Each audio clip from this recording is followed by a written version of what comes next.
जहां देखो लोग नशा,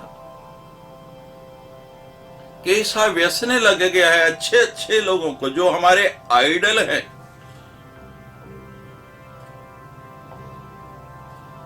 जो हमारे प्रेरणा स्रोत हैं, वो भी सब नशे में डूबे हुए। अरे हम कहते हैं ना नशा करना है, तो आओ हम बताते हैं कैसे नशा करना है, कौन सा करना है। वो कुछ भी नहीं करते होंगे जितना नशा हम करते हैं। उनका तो थोड़ी देर बाद उतर जाता है, हमको तो ऐसा चढ़ा महाराज, इतने साल हो गए उतरने का नाम ही नहीं लेता। वो थोड़ी सी डोज लेते हैं, हम तो महाराज हर समय लेते रहते हैं। मां का सुंदर स्वरूप, उनकी सुंदर छवि इन नैनों में ऐसी बस गई कि महाराज बार बार उसको इतना पीने को दिल करता है, इतना लेने को दिल करता है, और उसका नशा उतरता ही नहीं। उसकी खुमारी हर समय चढ़ी रहती है। आपने अनेक व्यसन अपनी इच्छा से लगाए हैं, एक हमारी इच्छा से भी लगा लो, आपका जीवन बदल जाएगा।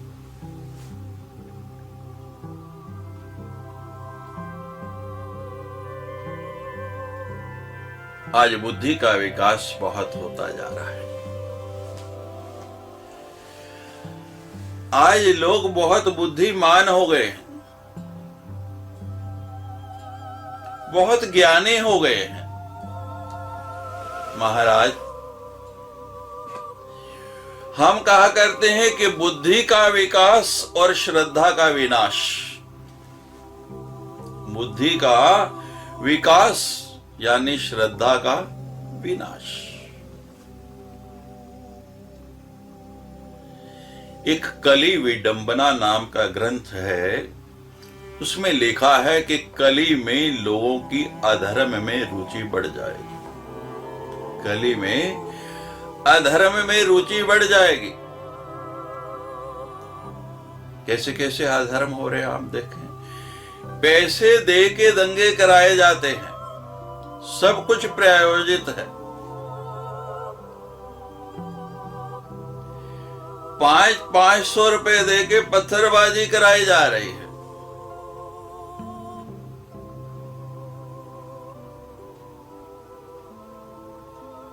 नवरात्रि की बेला है, अपनी वृत्ति को थोड़ा बदलो, स्वयं को बदलो। This is time to change yourself. Navratri कब आती है? जब ऋतु परिवर्तन होता है।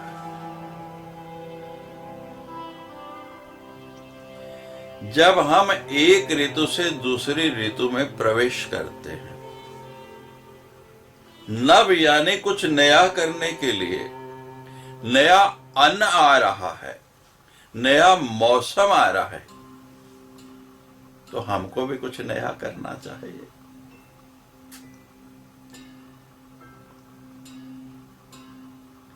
नौ नवरात्रि हैं, 9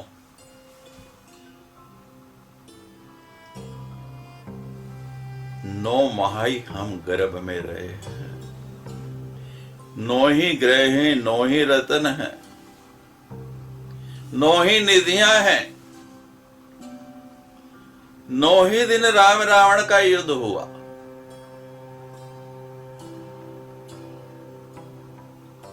नौ महीने के बाद हमारा पुनर्जन्म हुआ। इन 9 दिनों में हमको अपना पुनर्जन्म करना है। न मंत्रम। आदि गुरु कह रहे हैं कि मंत्र आता ही नहीं कोई। 3 बीज हैं महाराज, मात्र 3 शक्तियां और 3 ही बीज। ये 3 बीज रट लो आप।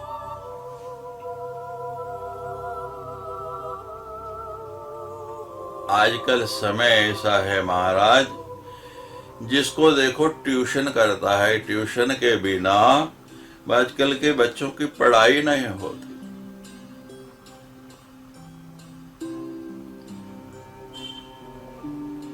फ्री के ट्यूटर हैं हमारे आदि गुरु शंकराचार्य जी। कोई ट्यूशन फीस नहीं ले रहे, बता रहे नो मंत्रम नो यंत्र, मात्र 3 बीज और कुछ नहीं आता, कुछ करने की जरूरत नहीं।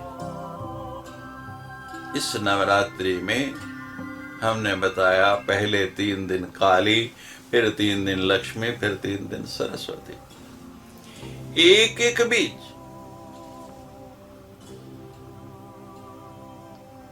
सरस्वती बीज एंग, लक्ष्मी बीज हरिंग, काली बीज क्ली। लेकिन प्रयोजन नहीं होना चाहिए। मंत्र का उद्देश्य देवता को वश में करना या मांगना मात्र नहीं है। मननाम त्रायते, व्यक्ति अधिक होने पर ही परेशान होता है, जिसके पास कुछ भी नहीं है वो अधिक सुखी है। धन को कमाने का झंझट पहले, फिर उसको संभालने का झंझट, फिर सीसीटीवी लगवाओ, इनकम टैक्स वालों का डर,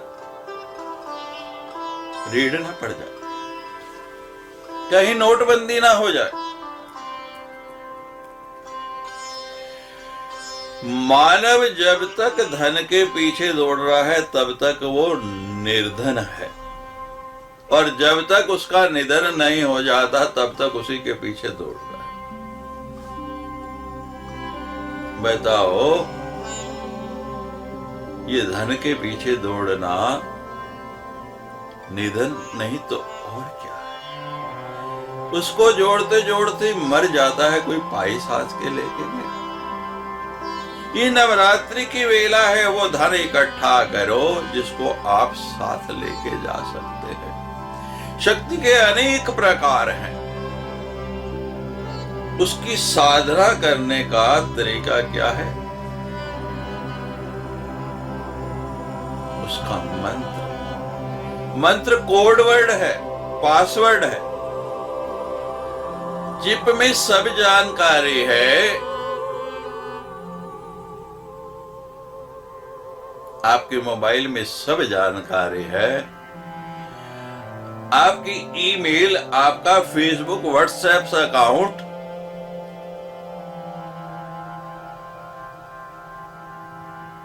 किससे चल रहे हैं? मान लीजिए आपने नया फोन लिया और दोबारा से सारे की सारे ये संसाधन, सारी एप्स डाउनलोड करने पड़ गई, और महाराज अपना पासवर्ड मेल का भूल गए, तो बोलो कोई एक्टिवेट हो पाएगा, कोई काम कर पाएगा? ये मंत्र जो है उनको एक्टिवेट करने का पासवर्ड है। इससे ये ताला खुल जाता है।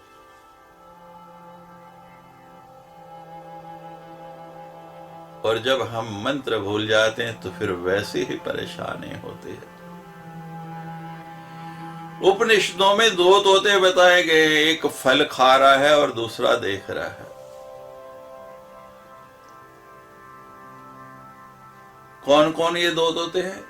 पहला तोता है मैं, जो फल खा रहा है, और दूसरी जो है वो आत्मा है जो देख रही है।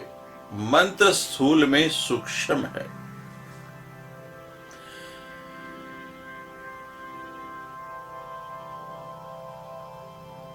निमंत्रम नो यंत्रम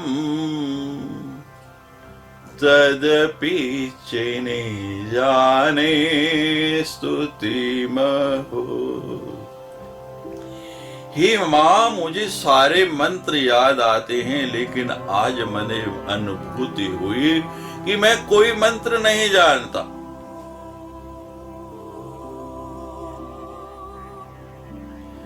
क्योंकि मंत्र वही है जिसमें आपकी आराधना है, जिसमें आपको नमन किया जाए।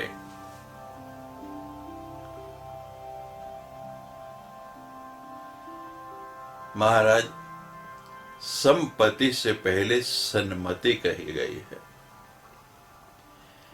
मंत्र जप के शक्ति अर्जित की राक्षसों ने भी जपा, दुर्योधन और रावण के पास भी शक्ति की, लेकिन उपयोग क्या किया उन्होंने?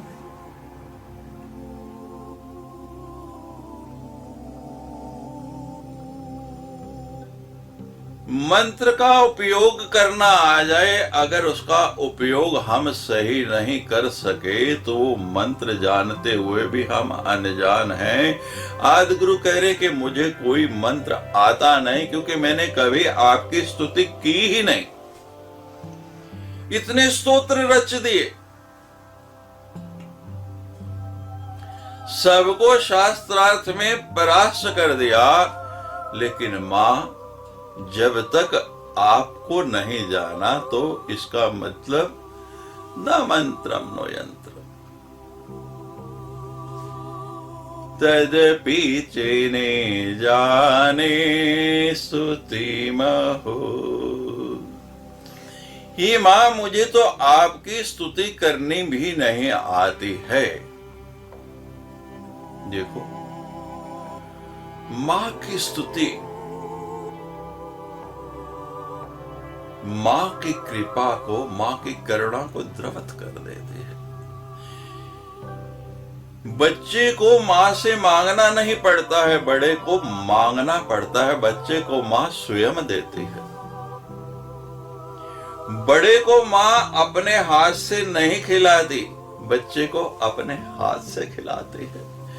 बड़े को मां स्वयं नहीं नहलाती, उसके वस्त्र नहीं बदलती, छोटे बच्चे के स्वयं बदलती है, स्वयं उसको नहलाती है, स्वयं उसका श्रृंगार करती है। तो आदि गुरु के यहाँ कहने का भाव क्या है? न मंत्रम न यंत्र। मैं तुम्हारा बच्चा हूं जिसको बोलना भी नहीं आता, तदपि न जाने स्तुति महो। आपकी स्तुति कैसे करूं? जब आता ही कुछ नहीं तो स्तुति कर कैसे सकता?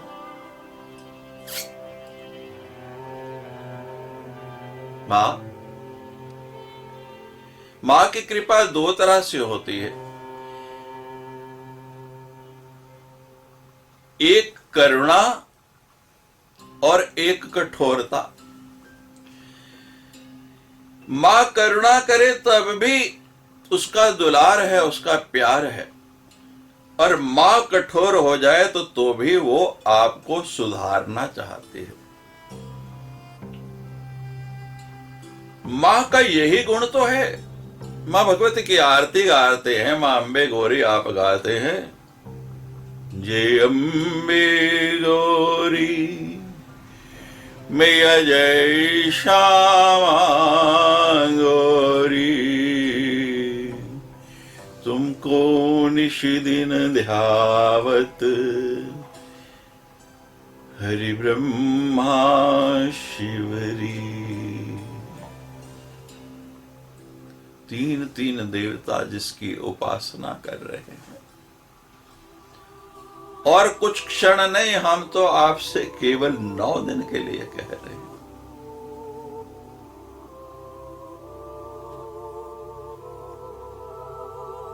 नवरात्रि आ रहे हैं,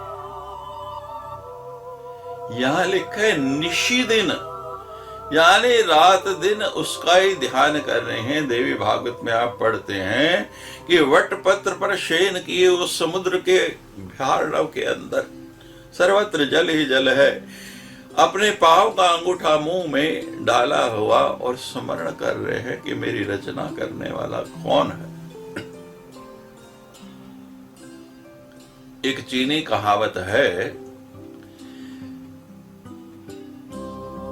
आपने देखा चांद एक है या अनेक है? आकाश में एक ही चंद्रमा है, एक ही सूर्य है, लेकिन उस चीनी कहावत में लिखा है कि हर मां के पास एक चांद का टुकड़ा है। हर मां अपने बच्चे को चांद कहती है। मां सुंदर है तो हम भी सुंदर हैं। मां की उपासना करने से आप भी मां के जैसे ही बन जाओगे, आपके चेहरे पर भी नूर आ जाएगा। सौंदर्य, ऐश्वर्य, महिमा, ये सब मां के पास है और सब आपको मिल सकता है। कैसे? कलो केशव कीर्तना। केवल मामा जपे, सरल शब्द कोई कठिन है नहीं। दो ही तरीके हैं पाप के नाश करने के, या तो उसको भोग लो, जो पाप किया उसको भोग लो, और दूसरा तरीका है भजन कर लो, तो उससे पाप सरलता से कट जाएगा। हर पल हर घड़ी मां का सुमिरन करना चाहिए। अब तक नहीं किया कोई बात नहीं,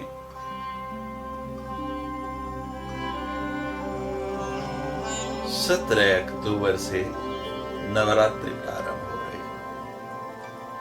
मां की आराधना में लग जाओ। गोपियों ने क्या गाया है कि हे भगवान, ये जीवा सदा आपके नाम का ही स्मरण करे। जीवे सदैवं भज सुंदराणी, नामानि कृष्णस्य मनोहराणि। जीवे सदैवं भज सुंदराणी,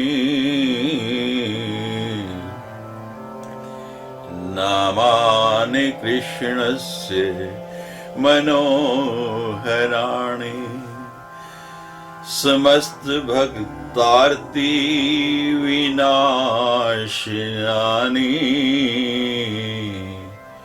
गोविंद दामोदर माधवेति। टेंशन खत्म,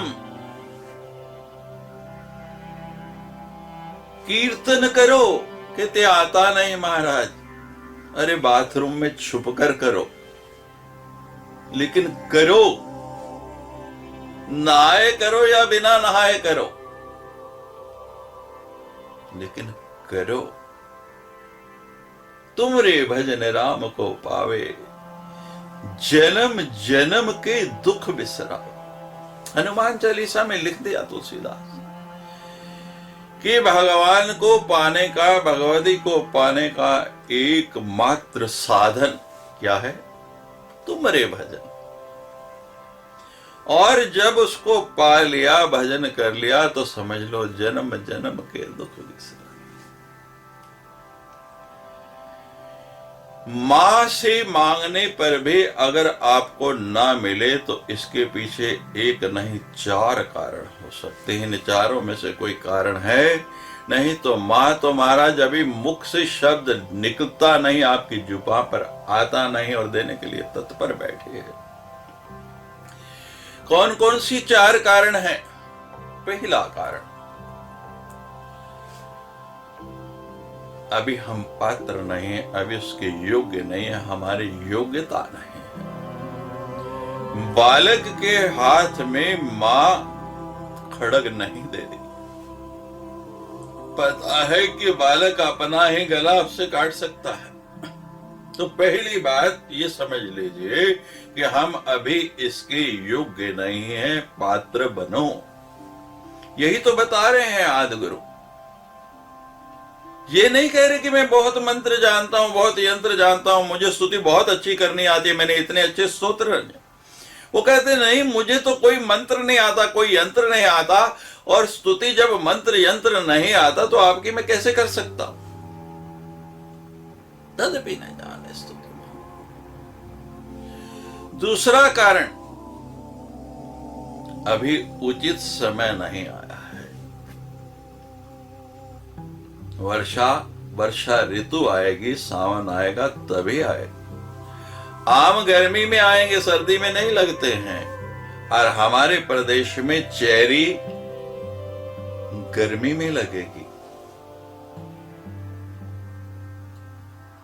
हर मौसम का अपना जब समय आएगा, अभी उपयुक्त समय नहीं आया। तीसरी बात, मां देने से पहले विचार करती है कि ये आपके लिए उचित भी है या नहीं। आपके लिए लाभकारी भी है या नहीं। और चौथी बात, हम धैर्य खो बैठते हैं, अधीर हो जाते हैं, अधीर रंजन की तरह। अधीर नहीं होना है, धैर्य रखना है। मां कहती है, बेटा तू तो छोटी चीज मांग रहा है, मैं तो तुझे बड़ी देने वाली हूं। यानी वेट, टेक पेशेंस, आपको उसे अच्छा मिलने वाला है, उसे सुंदर मिलने वाला है, निश्चित रूप से मिलेगा। हमारी दौड़ सही है, हम दौड़ बिल्कुल ठीक रहे हैं, बड़ी गति से रहे, लेकिन दिशा गलत है। अब मां भगवती का वैष्णो देवी जाना है, मंदिर इधर है इस साइड, और हम चल पड़े इस तरफ। कई बार लोग रास्ता भूल जाते हैं, पहाड़ है ना, गोल गोल चक्कर तो कई बार लोग रुके कहां, थोड़ी देर विश्राम किया और उठ के चले, तो हमारे उल्टी साइड पे चलते रहे। थोड़ी देर बाद किसी से पूछते, भाई मंदिर कितना दूर रह गया, आपको मंदिर जाना है दर्शन करने या वापस आ रहे? कि नहीं महाराज दर्शन। तो आप जा तो रहे हैं, जोड़ सही लेकिन दिशा गलत। आदि गुरु हमारी दिशा सही कर रहे हैं। हमको दोष लोग आ गए, थोड़ा सा बोलना आ गया, अपने आप को ज्ञानी समझते हैं, लेकिन प्रकांड विद्वान कह रहे हैं, ना मंत्रम नो यंत्रम। इमाम मुझे तो कुछ आता ही नहीं है। दिशा बदल लो, पहली बात डायरेक्शन ठीक हो जाए, और दूसरी बात चलते रहो। गतिस्त्वं गतिस्त्वं तमेका भवानी, गतिस्त्वं गतिस्त्वं त्वमेका भवानी। खरगोश तेज दौड़ने वाला हार गया, और धीरे चलने वाला कछुआ लक्ष्य तक पहुंच गया, प्रतियोगिता जीत गया, क्योंकि वो रुक गया और वो चलता रहा। चलते रहो, आज नहीं कल पहुंच जाएंगे। तीर धनुष से एक बार छोड़ दिया गया, बाण छोड़ दिया गया, तो अपने लक्ष्य तक जाता है, रास्ते से वापस नहीं आता। हनुमान जी कैसे चले लंका की ओर? आप पढ़ते हैं लेकिन विचारते नहीं। जिमि अमोघ रघु पति कर बाना, एहि भांति चले यौ हनुमाना। जैसे भगवान का अमोघ बाण चला, ऐसे चले, रास्ते में क्या क्या प्रलोभन आ गए, रुके कहीं नहीं।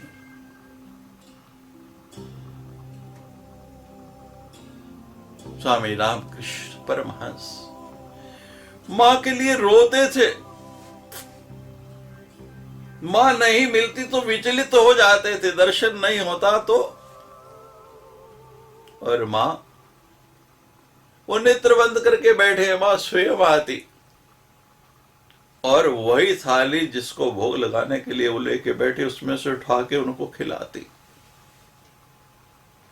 लगन लग जाए, लगन से गति आ जाती है, रफ्तार बन जाती है, स्पीड बन जाती है।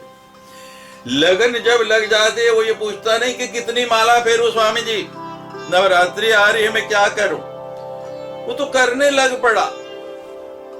यहां तो हम एक एक माला का भी हिसाब रखते हैं कि मैंने इतनी माला फेरी। यहां पूछना नहीं है, रुकना नहीं है। नवरात्रि आ रही है, प्रातः काल उठो ब्रह्म मुहूर्त में। आजकल तो लोग महाराज रात को 12 बजे तक सोते नहीं और सुबह 8 बजे तक उठते नहीं, 11 बजे नाश्ता जलपान ब्रेकफास्ट करते, सब कुछ बिगाड़ लिया हमने। ऐसा घुलमिल हो गए पाश्चात्य संस्कृति में, उचित अनुचित ही भूल गए। नवरात्रि में नियम बना लो, प्रातः काल मुझे ब्रह्म मुहूर्त में उठना है, और उठते ही महाराज पहला काम क्या करना है, गर्म पानी, कोसा पानी 2 गिलास पीना है, कम से कम 2 गिलास, और खड़े खड़े नहीं पीना है, बैठे बैठे पानी पीना है, लेटे हुए नहीं, खड़े हुए नहीं, बैठ के 5 पानी पीने के बाद 5 मिनट वहीं बैठे बैठे उसी तरह महाराज उन 5 मिनट के लिए इस भगवती जगदम्बा का ध्यान करना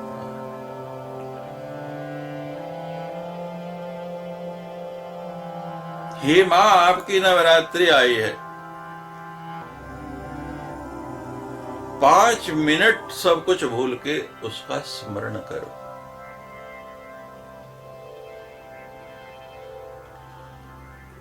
और यही आज शंकराचार्य वाली बात कहो कि हे मां, मैं तो आपके बारे में कुछ जानता ही नहीं, ना मंत्र ना यंत्र, तो फिर आपकी स्तुति कैसे करूं। देखिए 2 चीजें हैं, एक प्रार्थना और दूसरी है स्तुति।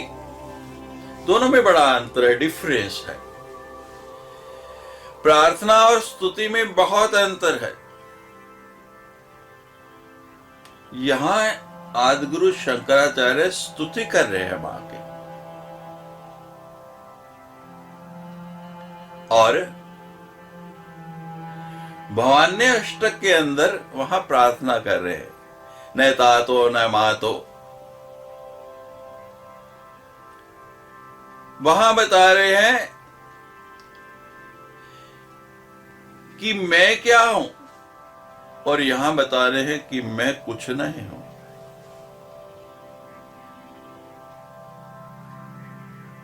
हूं और है में भेद है। हूं, मैं ये हूं, और मां भगवती ये है। बस इसी बात को समझना है, इसी बात को जानना है। आज गुरु कहते हैं कि मैं जानता ही नहीं कुछ। भगवती कहती फिर जानता क्या है, कुछ तो जानता होगा ना। ज्ञान नॉलेज नहीं है। स्कूल में, कॉलेज में, पुस्तकों में आपको ज्ञान नहीं मिलता है, वो नॉलेज है। उनको पढ़ पढ़ के आप नॉलेज ग्रहण करते हैं, वो इंफॉर्मेशन है, विजडम नहीं है। नॉलेज में अहम है, अहंकार आता है कि मैं ये जानता हूं, मैं ये जानता हूं। लेकिन ज्ञान के अंदर जहां विजडम आई, जहां बुद्धिमत्ता आई, वहां तो फिर है कि मैं ये नहीं जानता, मैं ये नहीं जानता। वो ये नहीं कहता कि मैं ये जानता हूं। इस अंतर को समझना है। कोहम, मैं कौन हूं, यह दूसरे को नहीं, स्वयं को जानना है, अपने आप को समझना है। भर्तृहरि ने 3 ग्रंथ लिखे हैं, श्रृंगार शतक, नीति शतक और वैराग्य शतक।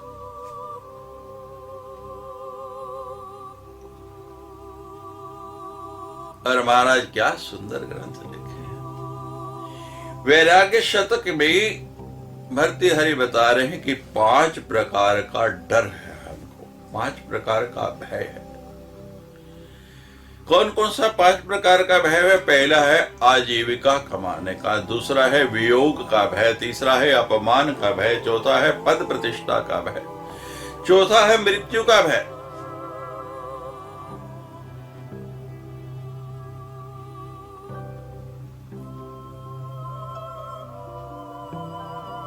पहला आजीविका, कल क्या मिलेगा। 7 पुश्तों का जोड़ रहे हैं और पल का पता नहीं है। दूसरा है वियोग का, संयोग है तो वियोग भी है। जितने लोगों से योग बनाया है उसका वियोग भी होगा, लेकिन जो वियोग होने पर भी वियोग नहीं होगा, वो संबंध हम स्थापित नहीं करते। वो कब स्थापित होगा? जब हमको ये अनुभूति हो जाएगी कि मैं कुछ नहीं हूं। तीसरा है अपमान का भय है। भगवान ने गीता में कहते तुल्य निंदा स्तुति हो, हमारा मान होगा, अपमान होगा, इसकी चिंता। मैं तो भगवती का हूं, ना मेरा मान होगा ना अपमान होगा। वो जो चाहेगी वो मुझे मिलेगा। और मां अपने भक्तों का बाल बांका नहीं होने देती है। चौथा है पद का भय। आज है कल चला जाएगा, पता नहीं। बड़े बड़े नेता इसी को लेकर चिंतित है। और सबसे बड़ा जो भय हर व्यक्ति को है, वो है मृत्यु का भय। अकल बादाम खाने से नहीं आती, अकल ठोकर खाने से आती है। जब व्यक्ति को ठोकर पड़ती है, हमने पिछले प्रवचनों में बताया था कि कोई नास्तिक है ही नहीं। बड़े बड़े नास्तिक को भी अकल आ जाती है, वो भी आस्तिक बन जाता है। वही शक्ति की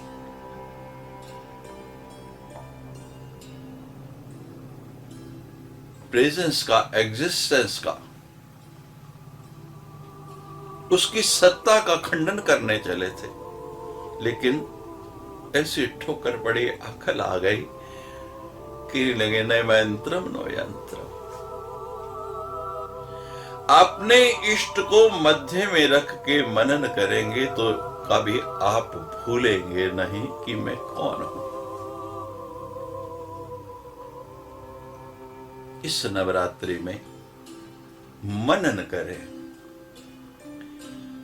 मन ना, ये मन मेरा नहीं रहे। अधिक नहीं आपसे कह रहा हूं। 9 दिन है नवरात्रि, यानी 9 मिनट्स पर डे, 9 मिनट केवल प्रतिदिन। बस आप इतना करने, 9 मिनट के लिए आप नहीं रहे।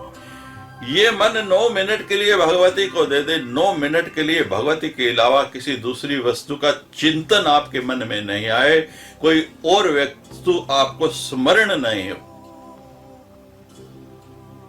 केवल इतना आप कर ले, मैं आपको लिख के देता हूं, आपका जीवन बदल जाएगा। इन 9 दिनों में केवल 81 मिनट आपसे मैं मांग रहा हूं, 1.5 घंटे से भी कम।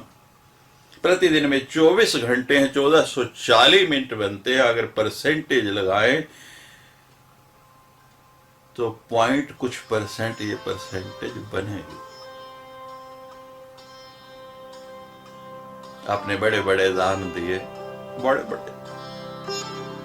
इस नवरात्रि में मात्र 9 मिनट प्रतिदिन आप देखिए और फिर प्रभाव देखिए, लेकिन ईमानदारी से कि उस 9 मिनट में कोई दूसरा चिंतन नहीं होना चाहिए। आज गुरु शंकराचार्य के साथ ये बड़ी सुंदर श्रृंखला, मात्र 12 श्लोक, बड़ा आनंद हमें भी आ रहा है और आपको भी आए। आजीविका कमाना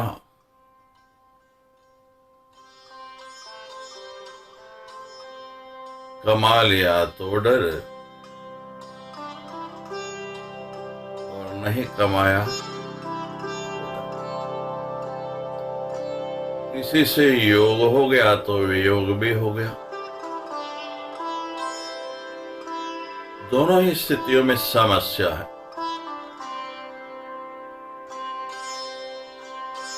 मान अपमान का भय, पद का भय, मृत्यु का भय,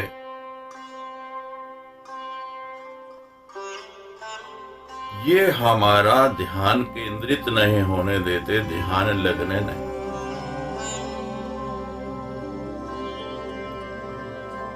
अपने इष्ट को मध्य में रख के आप मनन करें। इष्ट को सेंटर में।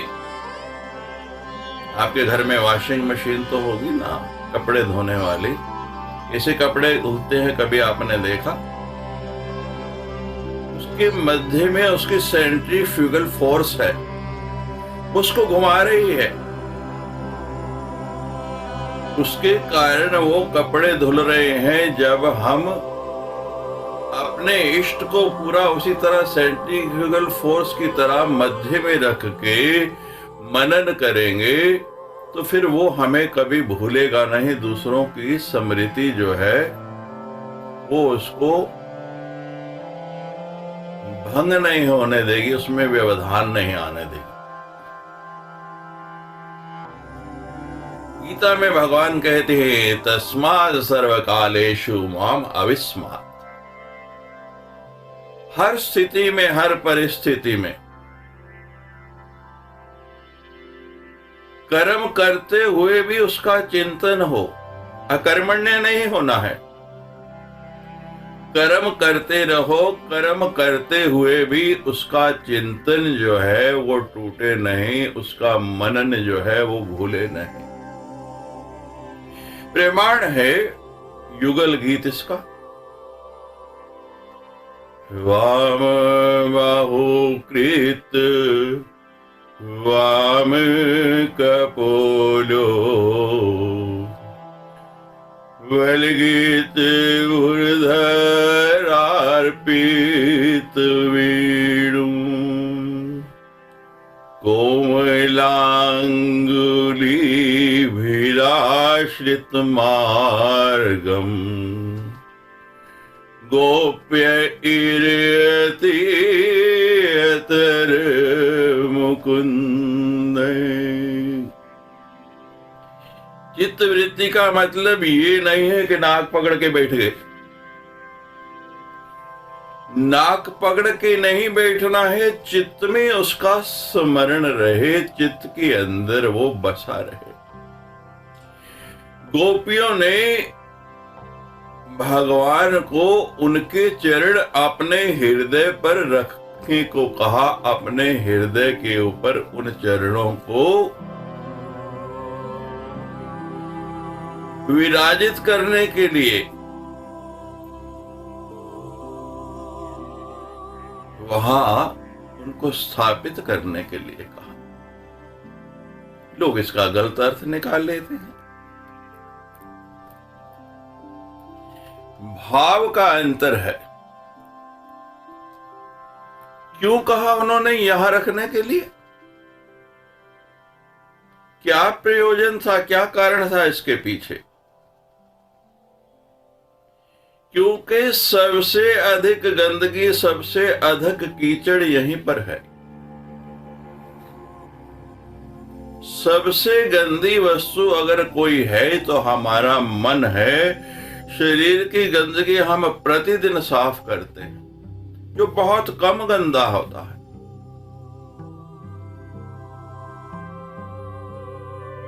इस पर मल आदि, धूल आदि ये मल लगते हैं,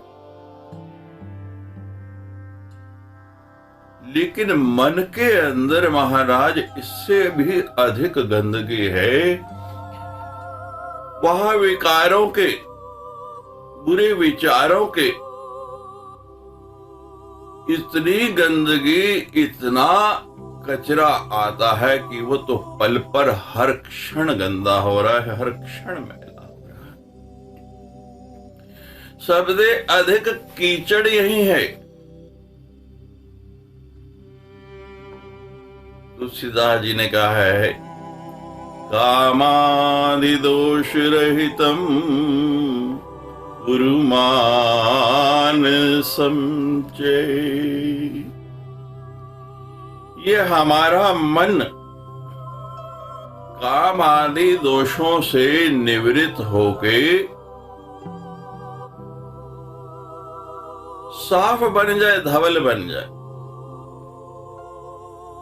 पर प्रभु इसको साफ करने के लिए गोपी यही तो कह रही है कि आपसे बड़ा कोई साधन नहीं है। आपके चरण हमारे हृदय में रहेंगे, उस पर विराजमान रहेंगे। ये नहीं कहा। लोग बिना विचारे बोल देते हैं। अत्यधिक कचरा भरा हुआ है। हनुमान चालीसा में क्या पढ़ते हैं? श्री गुरु चरण सरोज रज, निज मन मुकुर सुधार। श्री गुरु चरण सरोज रज, निज मन मुकुर सुधार। गुरु के चरणों को हृदय में रखे। ये मन रूपी आईना, मन रूपी मुकुर तभी सुधरेगा, तभी साफ होगा। और यही बात गोपियां भी भगवान से कह रही हैं, ये वो भी उनको कह रही हैं। कौरव और पांडव केवल महाभारत में नहीं हुए,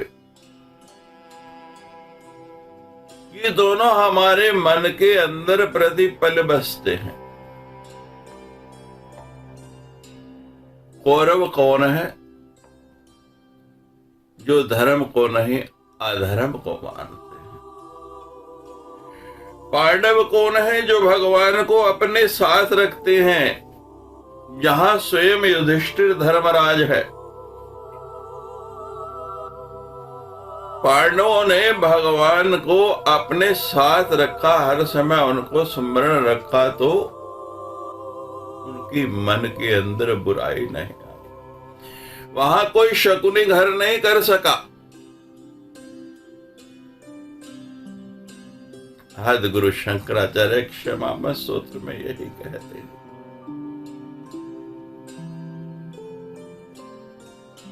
बुद्धि के दो ही भाव हैं और दो ही विचार हैं, या भगवत चिंतन कर लो और या भोग चिंतन कर लो।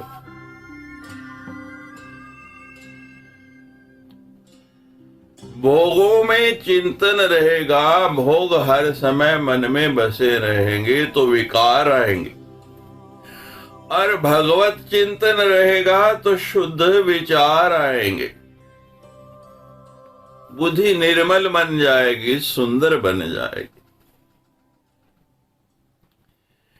खाने की सुगंध से तृप्ति नहीं हो जाती। आप मिठाई की दुकान के आगे से निकले और महाराज थाल भरे पड़े हैं, इतनी बढ़िया सुगंध आई।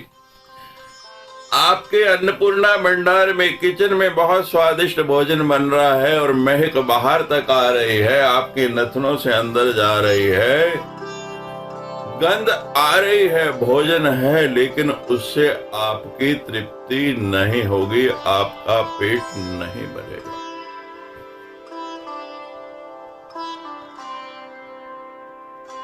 उसके लिए तो आपको भोजन करना ही पड़ेगा, उसको खाना ही पड़ेगा। हम भजन बहुत करते हैं, आज गुरु कह रहे मैंने बहुत किया, लेकिन वो किया नहीं किया। न मंत्रम न यंत्रम तदपि न जाने स्तुति मोह, न चाहवानम ध्यानम तदपि न जाने स्तुति कथा, न जाने मुद्रस्ते। अनेक आसन है, अनेक मुद्राएं हैं, मुझे कोई मुद्रा नहीं आती। मुद्रा यानी पोज, मुझे कोई ऐसा ढंग नहीं आता कि कैसे बैठना है, कैसे आपकी स्तुति करनी है, कैसे माला पकड़नी है, कैसे भोग लगाना है, उस समय क्या मुद्रा प्रदर्शित करनी।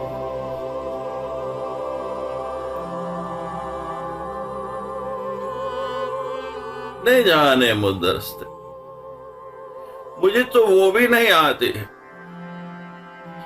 भाग्य से भगवान बड़ा है, भाग्य से भगवान बड़ा है, और भगवान से उनका नाम बड़ा है।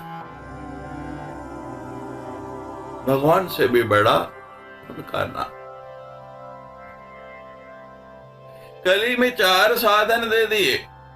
जब नारद जी ने भगवान से कहा कि कली के लोग बहुत दुखी हैं, आप कोई अवलंबन दे दो, तो 4 साधन दे दिए भगवान। मुद्रा कई प्रकार की होती है। राज मुद्रा है, सिक्के के ऊपर मुद्रा लगी होती है। स्टैंप जो है उसको मुद्रा कहते हैं।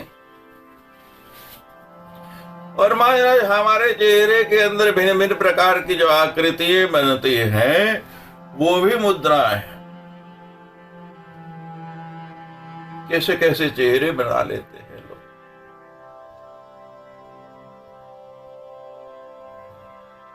आवरण ओढ़ लेते हैं। हर व्यक्ति ने अनेक मुखौटे रखे हुए हैं, एक नहीं अनेक मुखौटे। जैसे राजनेता होते हैं ना, इन्होंने कई तरह की टोपियां रखी होती हैं अपने पास। जिस पार्टी में गए वो टोपी फटाफट निकाली और अपने सिर के ऊपर ओढ़ ली। इसी तरह व्यक्तियों ने अनेक तरह के मखौटे ओढ़े हुए हैं।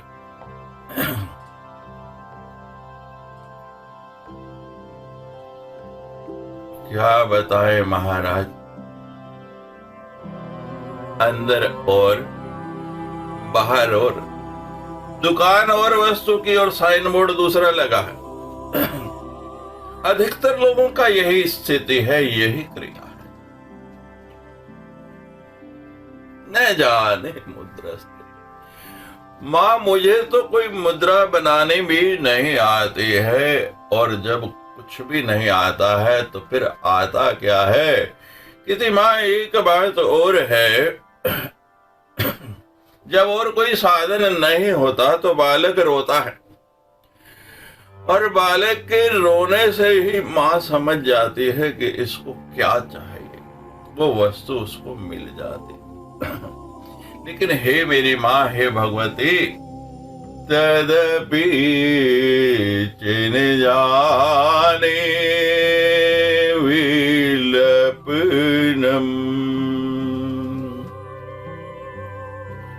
मुझे तो रोना भी नहीं आता है। जीवन में जितना जरूरी हंसना है उतना ही जरूरी रोना है। रोने से मन का गुबार निकल जाता है, एक शांति मिलती है, एक पीस मिलती है।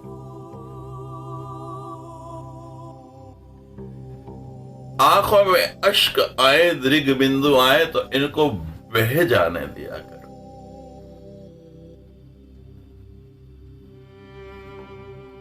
इनको रोकना नहीं।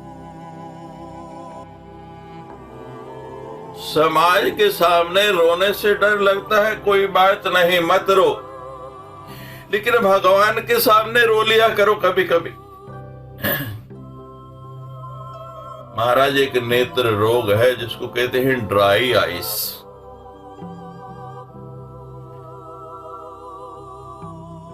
उनकी आंखों में आंसू नहीं आते, जल सूख गया है।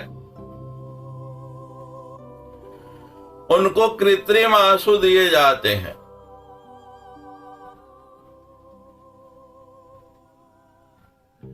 ऐसी आई ड्रॉप्स दी जाती हैं जिससे उनकी आंखें नम रहें। और महाराज आंसू भी कई प्रकार के हैं। घड़ियाली आंसू हैं, फिल्मों में जैसे लोग आंसू बहाते हैं। मां भगवती की मुद्रा, वो स्टैंप यहां लगवा लो। मां की मुद्रा क्या है?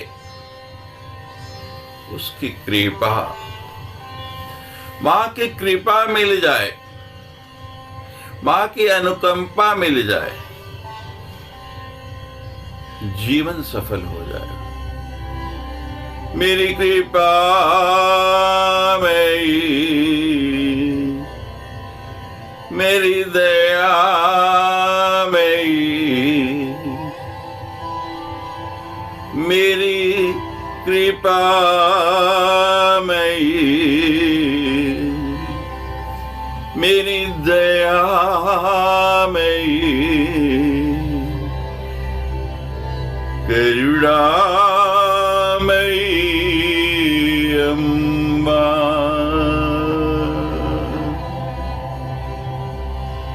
मां कृपालु है, मां दयालु है, दयार्द चित्ता है।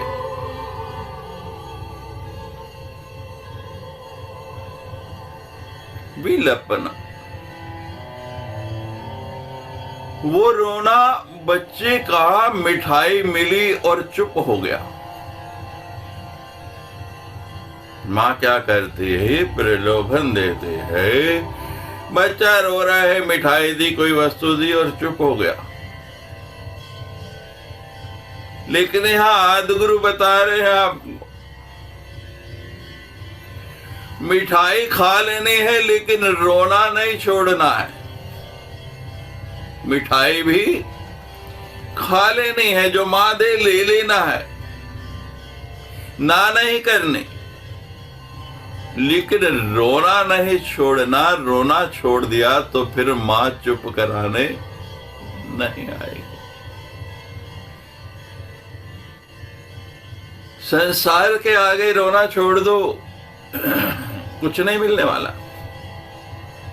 कभी कभी एकांत में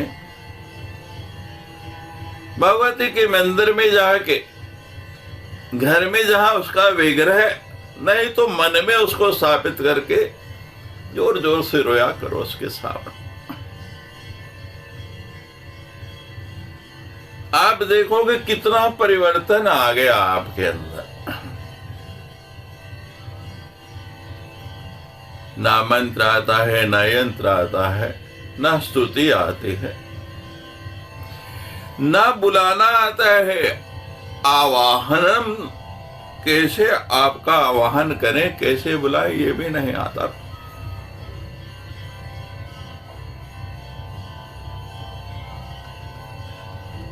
कोई आपकी कथा कीर्तन भी नहीं आता, मुद्रा भी नहीं आती, रोना भी नहीं आता। फिर आता क्या है? एक बात कि मां भगवती, एक बात मुझे समझ में आ गई है, त्वदनुसरणं कलेश हरिणम् तदपि अनुसरणं कलेश हरिणम्।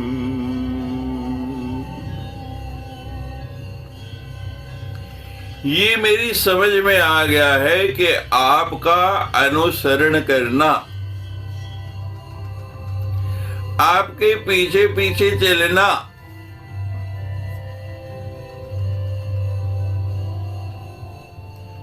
सब क्लेशों को हरण करने वाला है। मां भगवती का अनुसरण करो, follow her, you feel everything is good, no better, no, everything will be best. Only one remedy for all diseases, सब रोगों की एक दवा। जहां ले चलोगी वहीं मैं चलूंगा,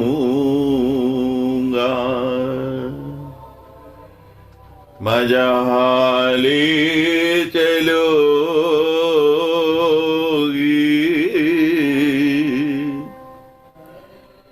वहीं मैं चलूंगा, जहां बात रख लोगी वहीं मैं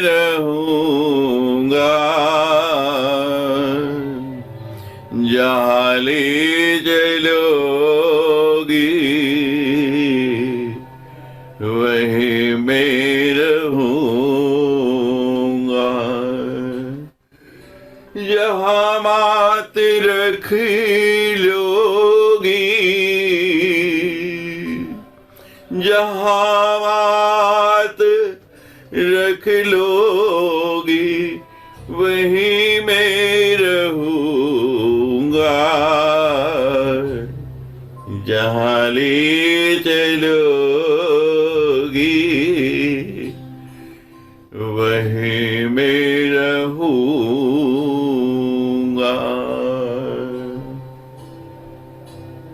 तदनुसरणम् कलेश हरिणम्। माँ के पीछे पीछे नहीं चलना है, माँ का आंचल पकड़ लेना है, जकड़ लेना है, उसको छूटे नहीं।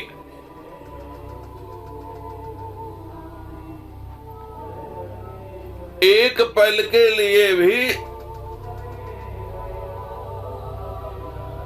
बालक कहां, मां की गोदी में, उस गोदी के अंदर हर समय बैठे रहो,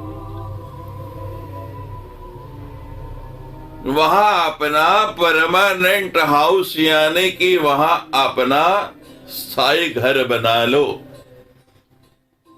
बच्चा छोटा होता है, बालक होता है, नन्हा होता है, अभी चलना भी नहीं आता, तो माँ कहाँ रखती है? अपनी गोदी में उठा के।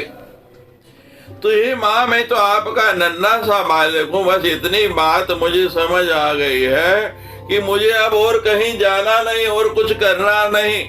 आपकी गोद में बैठ के आपके साथ साथ जहां आप लेके चलोगी वही वही मैं चलूंगा, जो आप खिलाओगी वही वही मैं खाऊंगा, जब आप सुलाओगी तभी मैं सोऊंगा, जब आप नहलाओगी तभी मैं नहाऊंगा। तदनुसरणम् कलेश हरिणम् परम जाने माता, तदनुसरणम् कलेश हरिणम्। अबोध बालक की तरह हो जाओ। देखो मां का कितना वात्सल्य मिलेगा, मां की कितना कृपा मिलेगी। और जब हम मां की सुरक्षा में रहेंगे, उनके संरक्षण में रहेंगे, तो यह हमारा मन कहीं और भटकेगा नहीं, एक जगह स्थिर हो जाएगा, शांत हो जाएगा।